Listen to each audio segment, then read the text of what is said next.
Hello there and welcome back to Let's Play The Legend of Heroes, Trails of Cold Steel. I'm the RNGenius, but you may call me Eric, and in the last episode we explored Lohengrin Castle to the very top.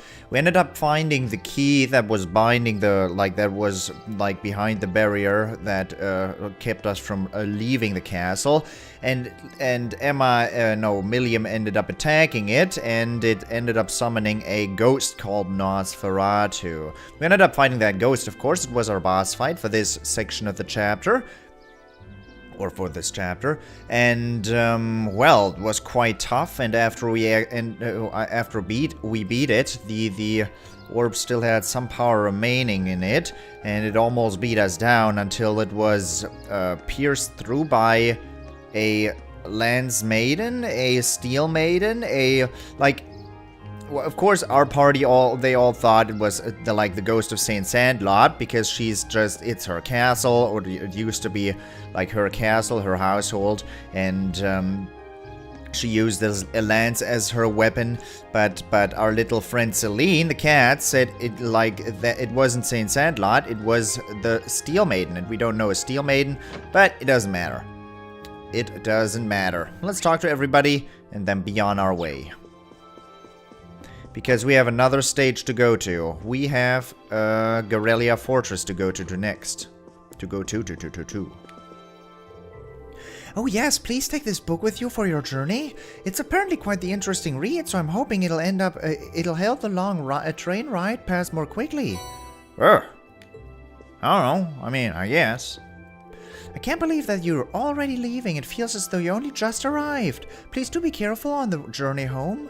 I look forward to seeing you all again.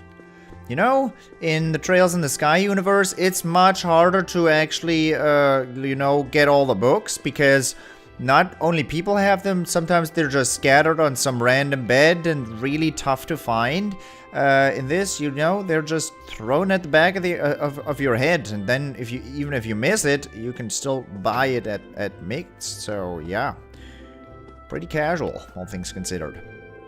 I hope you'll come to visit again if you get the chance. I'll have plenty of food ready for whenever you do. Take care on your journey back, Lady Laura. I hope you all come visit again if you get the chance.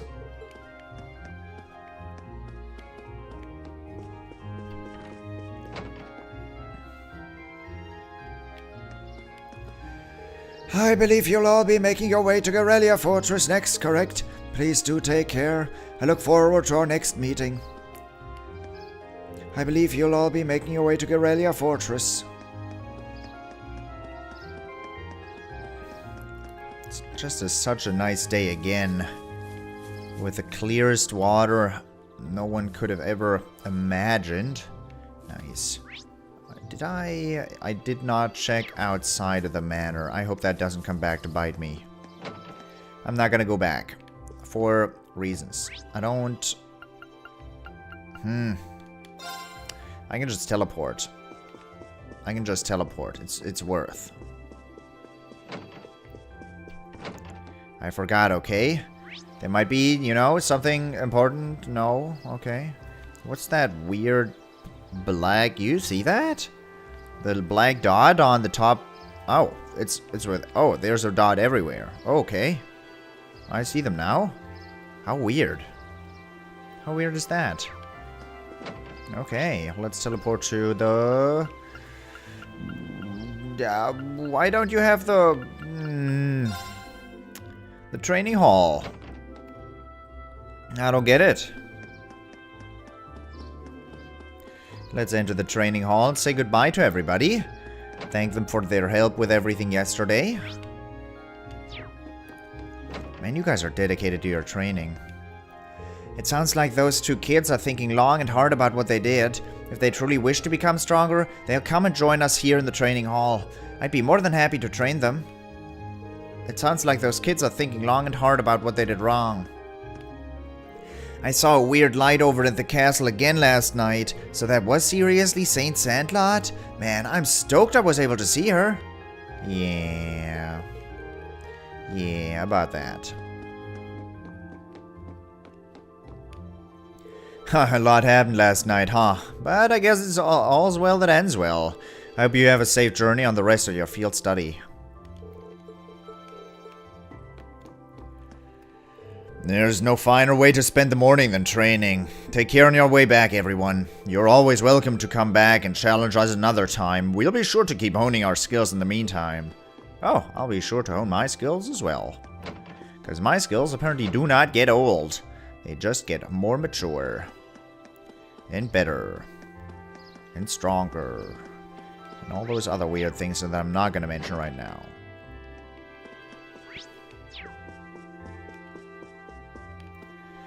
What's this I heard about? I heard about St. Sandlot showing up last night. I just wish I was there to catch a glimpse of her for myself. And then I'd have plenty of material for my stories. I bet.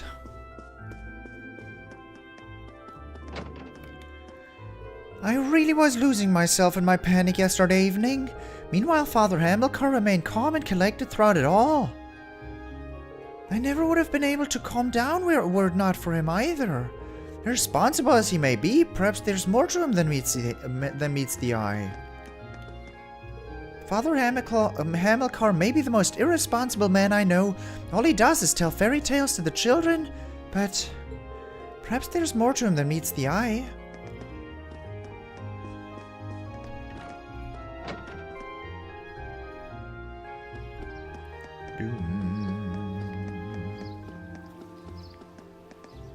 Who are you?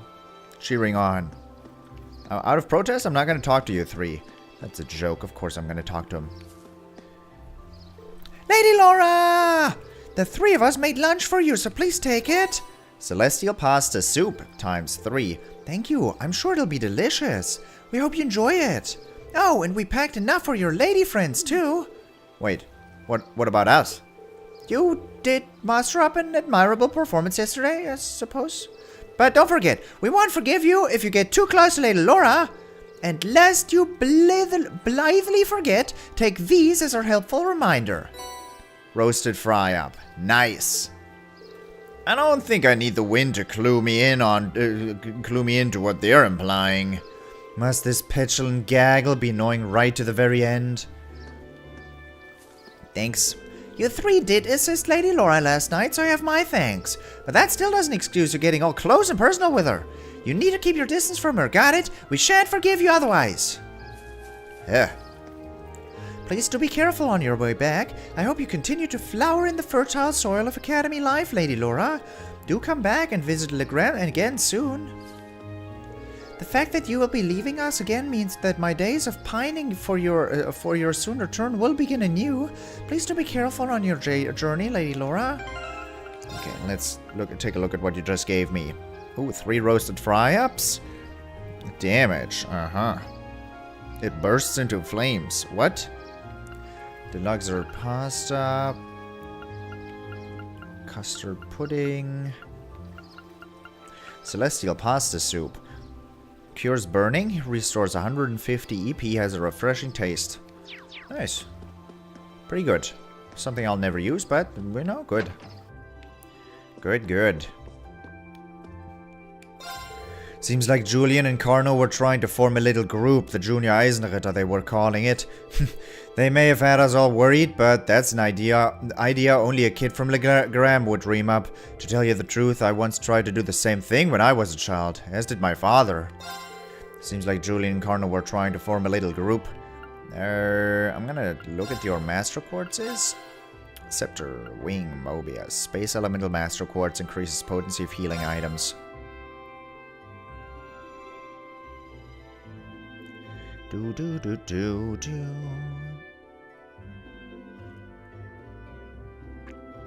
Thing is, I now have a level 5 Master Quartz, so...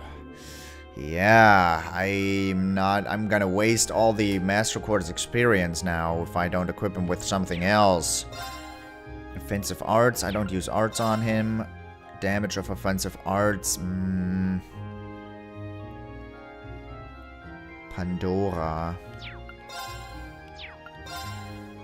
They're the same in terms of arts increase. Mobius has 25 strength on it.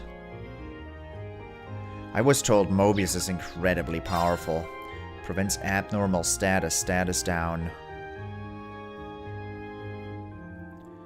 Level 2.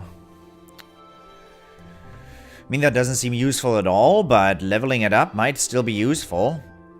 Prevents abnormal status. Wind Elemental Master Quartz with Breath and Airstrike. Might as well try that thing out, right? Sold out. I got 10,000 Mira left. I might as well buy the Scepter at this point, although I'm not going to use it. What else did it have? Obtain Zebeth from attacks. Meh. Big meh. Mobius. Might as well buy that as well. Let's exchange some of these Zebeth masses for 29k? What? Yeah, 29k right there. Easy peasy. Do I really want to buy these two as well? More EP consumed. After that, all my Mira is going to be gone. Every last bit. Not going to do that right now. Not going to do that right now. Not a smart choice. It really is sad to see you all go. I look forward to the day when you all come back to visit Legrem. Of course, it would be nice if you could enjoy a more relaxed stay next time. It really is sad to see you all go. Do you have a new newspaper, though? No, still issue 6. Not interested.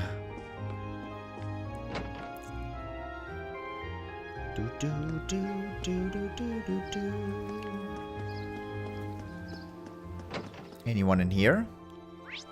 No. Lady, thank me. You need to thank me. I'm really in your debt for saving Carno last night. I told him it was dangerous, but he just wouldn't listen. Come on, Mom. I'm fine now. Don't you realize how much I worried about you? I know. So just stop crying, okay? Anyway, thank you so much. Please do be careful on your journey back. She's been like this ever since we got back. I'm really sorry for making everyone worry last night. I don't deserve to call myself a man after making my mom cry. Maybe I should just put my junior Eisenritter dreams on hold until I'm a more dependable man. Woof. Catch you later, doggy. Woof, woof. Woof, woof. Woof, woof, woof. Is Annabelle here? Because she needs to be here. I need to be seen off by Annabelle. Of course. Oh my, don't tell me! Are you planning on moving on to new fishing grounds? I cannot allow you all to continue outdoing me. I have every intention of catching up to you, so let's meet again.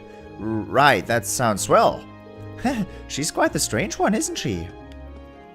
I have every intention of becoming the finest angler in the land, so let us meet again. Until then, I bid you a good day. Nice. Don't get caught by her butler, though.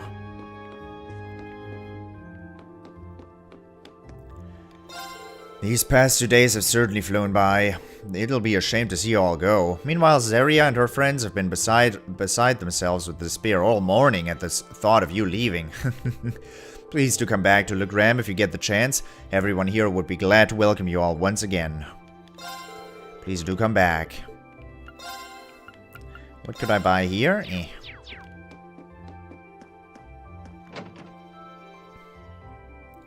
Big You know, buying a Master Quartz ain't enough. Force. Maxed out at level 5. Once per fight, you get a strength buff. That's... You know, the raise of strength when HP is low is not exciting at all. That's kind of... You know... Kinda meh. Very meh. The 200 CP gain when HP is low is huge, though. It's just an additional ass breaker. Let's equip him with Wing. Wing is gonna level up extremely fast because currently it's level 2. And, you know, 6,000 ain't gonna take that long. The fog surrounding the castle last night just wafted away all of a sudden. That's gotta be an omen of Saint Sandlot's return from above. The spirits must have summoned her to save the children. The fog surrounding the castle last night just wafted all... I have never heard the word wafted, and thus am very uncomfortable saying it. Do do do do do.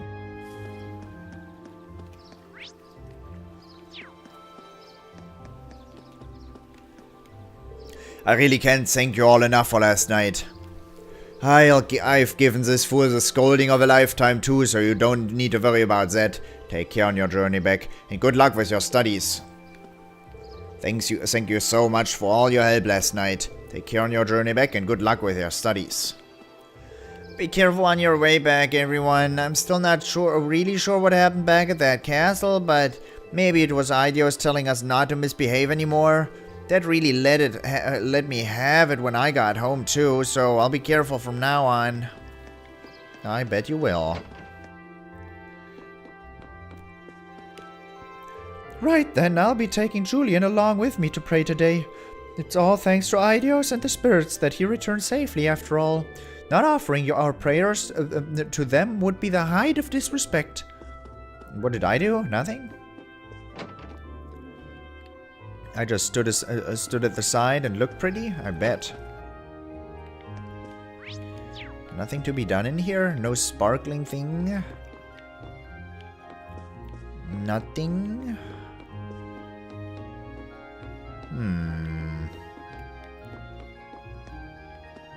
Alright, if you say so.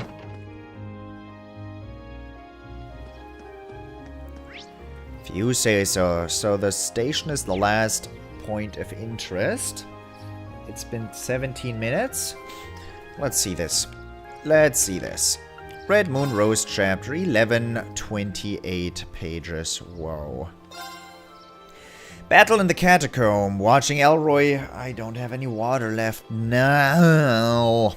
Watching Elroy turn, Rose knew with a sinking feeling that he had fully recovered from their previous battle. It was also obvious that he was much, much stronger, considering how much blood he must have drunk to spawn all of the ghouls they had fought on their way to reach him. It was hardly surprising, though. Nonetheless, neither Alphonse nor Rose had any way of telling exactly how powerful the monster before them had become. "Where's Luca?" Alphonse shouted. The vampire shrugged as if bored. "Who knows? Maybe I'll tell you if you beat me." He slowly raised his arms, then stretched them towards the heavens. An incredible wave of power erupted from his palms, reverberating throughout the catacomb. Alphonse and Rose tensed, but then the rush of energy suddenly stopped. What was that?" Alphonse asked cautiously. "No!" cried Rose. Though the discharge of power had no immediate visible effect, she knew what was coming. Her grip on her sword tightened. A strange crumping sound filled the air, like vast, unseen movement. Alphonse's eyes darted over the area, trying to find the source of the noise. Near one of the crosses he had noticed earlier, something white caught his eye. It was a skeletal human hand. With a start, he realized that similar grasping fingers and limbs were emerging from the other graves surrounding them. The twitching bones were pushing and clawing at the dirt, and not long after, the bodies they belonged to began to heave their way out of the ground as well. The air was full of the crackling and clicking of bones and musty soil. These were the cadaverous remains of those who had been buried long ago. It seemed the skill to awake and manipulate the corpses of the dead was yet another ability in an elder vampire's repertoire. Their new undead foes represented another problem. Unlike the ghouls, the skeletons were equipped with varying weapons and equipment. Some had axes and others swords, while many wore helmets and several had shields. Judging from all the armament on display, it seemed safe to assume that those who were buried in this particular catacomb had all been warriors, or those who had fallen in battle. Alphonse drew his sword, his back against Rose's. They were completely surrounded. What incredible power! Elroy's shriek of laughter cut like a knife through the shuffling of withered feet and creaking of rotten leather. His expression was suffused with ecstasy, and he surveyed his handiwork. Once free of their earthen graves, the skeletons stood completely still. Unlike the ghouls who operated entirely on the instinctive desire planted within them, the skeletons were soldiers in the truest sense of the word. They waited the command of the vampire who had awoken them from their eternal slumber. With a sweeping cut of his hand, Elroy gave the signal to attack. The skeletons surged forwards en masse, and toward Alphonse and Rose like a wave caressing the shoreline.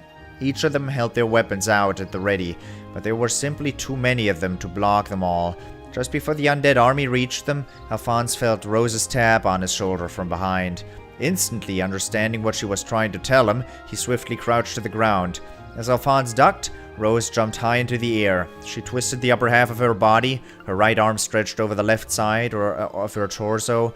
With a powerful swipe, she swung that arm back to the right, her body making almost a full rotation.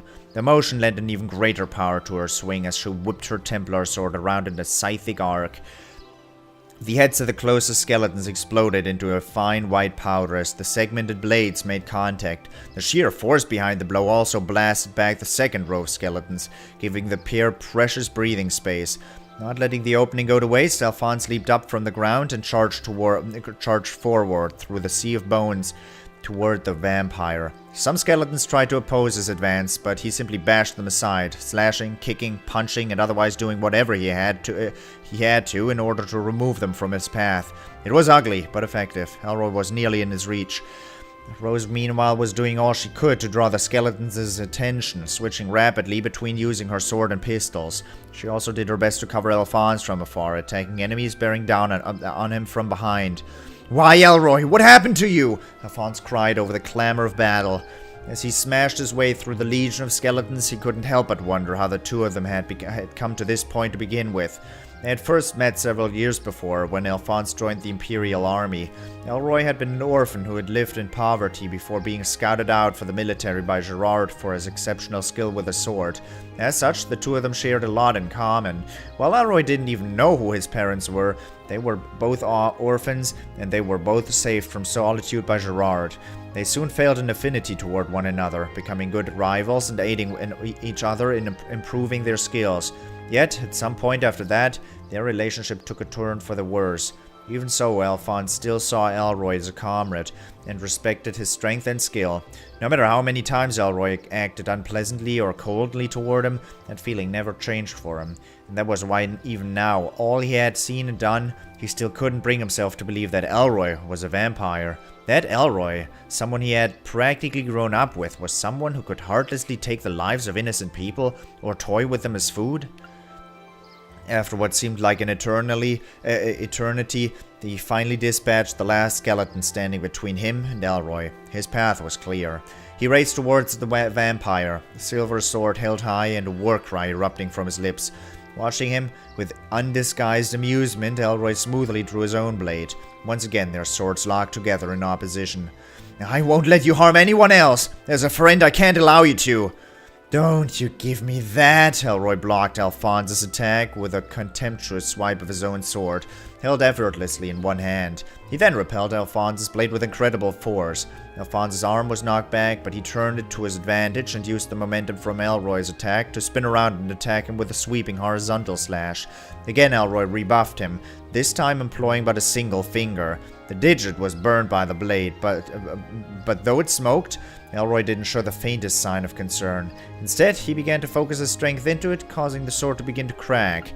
Alphonse looked up with gritted teeth, expecting to see the familiar superior sneer on Elroy's face, but instead of a glimpse of a man assured of his own victory, he only saw pure hatred.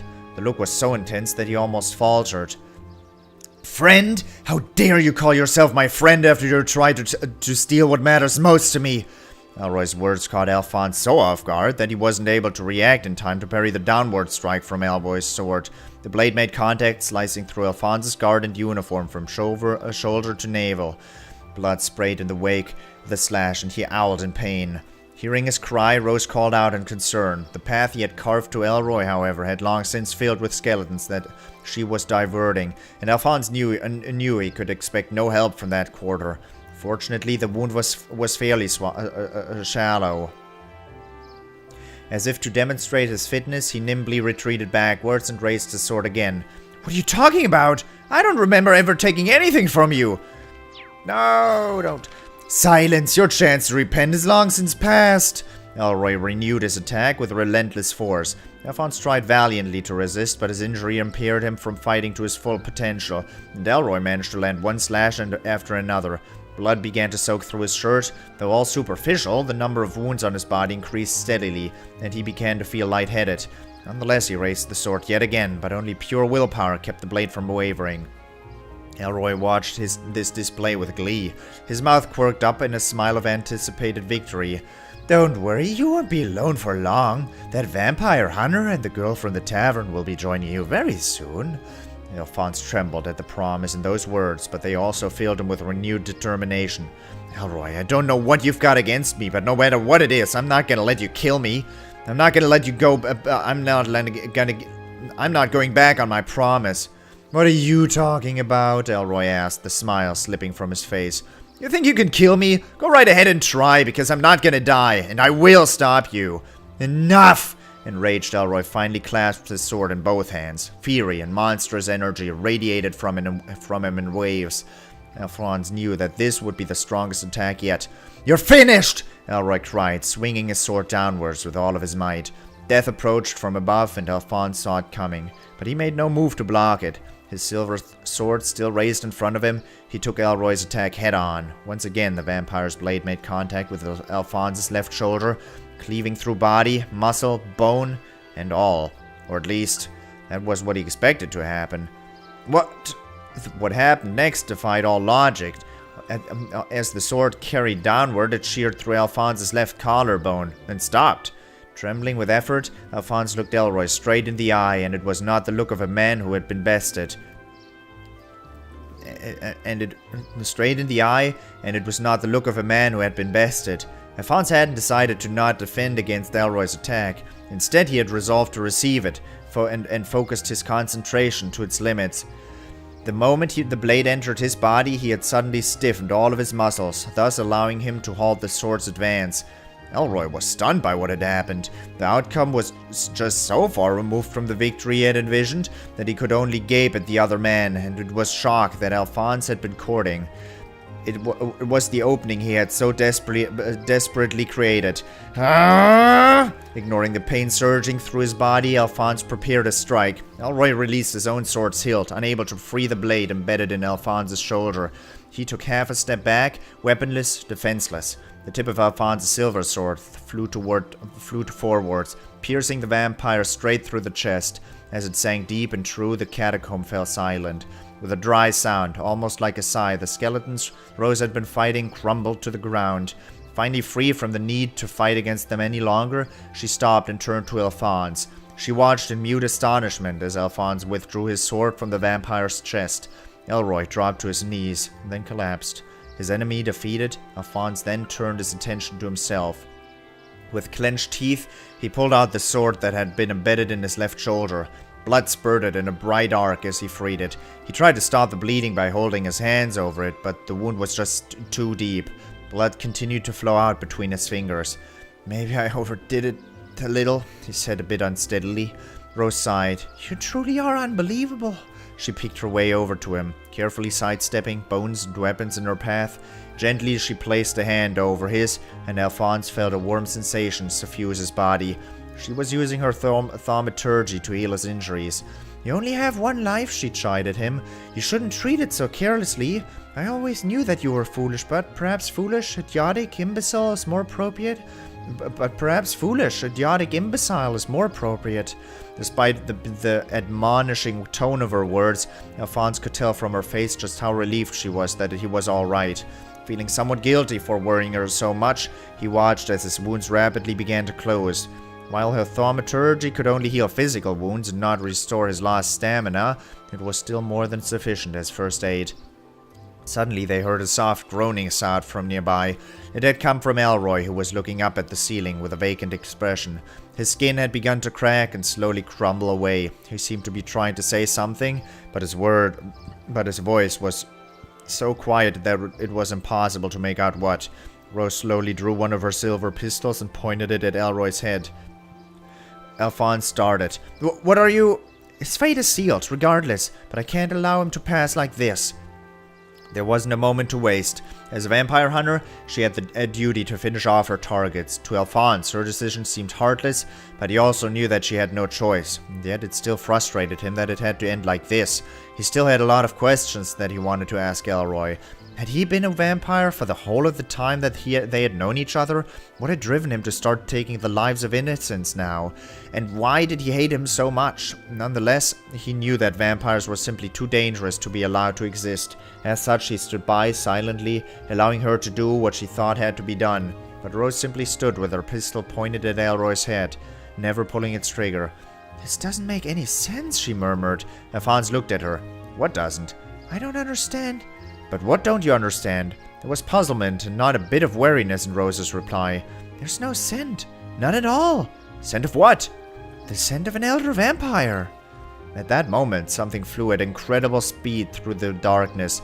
Two long, narrow objects made up of filthy black blood flashed towards them in a blur. Rose, who sensed their approach first, immediately pushed Alphonse out of the way. As he was thrust from the path of the objects, Alphonse watched in horror as the sharp-pointed lances of blood mercilessly pierced Rose's chest. He fell to the ground with a whump, and a moment later, Rose thudded down beside him. Blood began to pool around her inert body. Alphonse couldn't process what was happening, nor was he able to rise to his feet. So weak was he from his earlier battle. "Well, well," said a voice. "I certainly couldn't have seen that coming. I was hoping to finish you both off at the same time." Out of the darkness that the lances had emerged from stepped a figure whose outline and gait was achingly familiar. A man in a military uniform, who he knew better than anyone else. "Looks like you managed to cheat death again, huh, Al?" Gerard?" He didn't want to believe what he was seeing.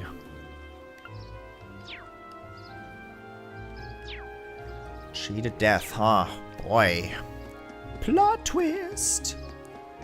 Look at that. I cannot go to the highway? We'll probably miss the train if we head out there.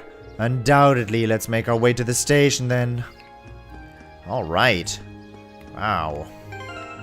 Plot, man. Plot. Hope you enjoyed it. And I hope I'll see you in the next episode as well. Thank you very much for watching, and until next time, toodles!